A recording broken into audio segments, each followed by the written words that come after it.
Hello mga kabayan, sana suportahan niyo po ang aking channel. Welcome to my YouTube channel. Tayo na lugaw. Palagi na lang lugaw. At sa tuwing ikaw ay lalapit, ang mundo ko'y tumitigil.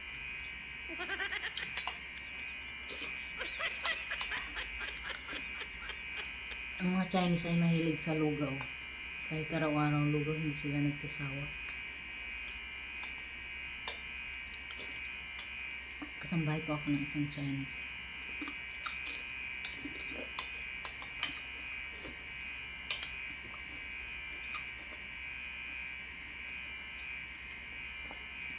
At yun na nga sa mga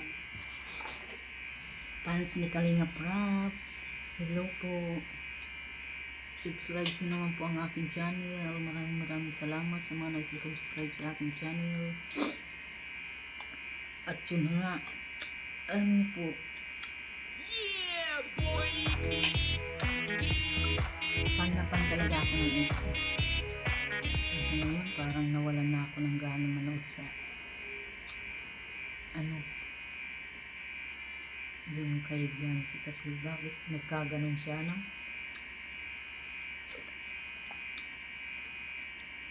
Dahil din kasi sa nakapaligid sa kanyang tao. Dahil siguro kay Duklat.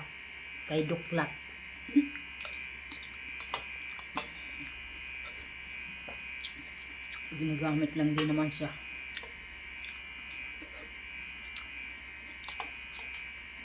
Nakakaiyak yung pangyayari, no? Siguro sabihin na natin na may kasalanan din si Ido kasi nga yun na nga nangyari, pero hindi naman siguro dapat sisihin yung isang tao sa ganun.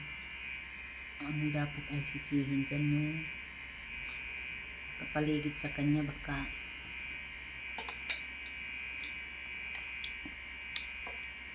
yung magandang wakwak, yung dalawang wakwak.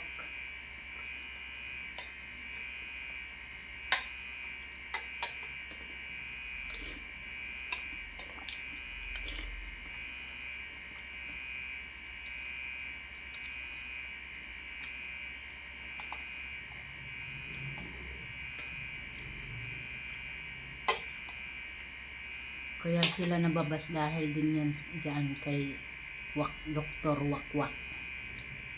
Diba mga idol?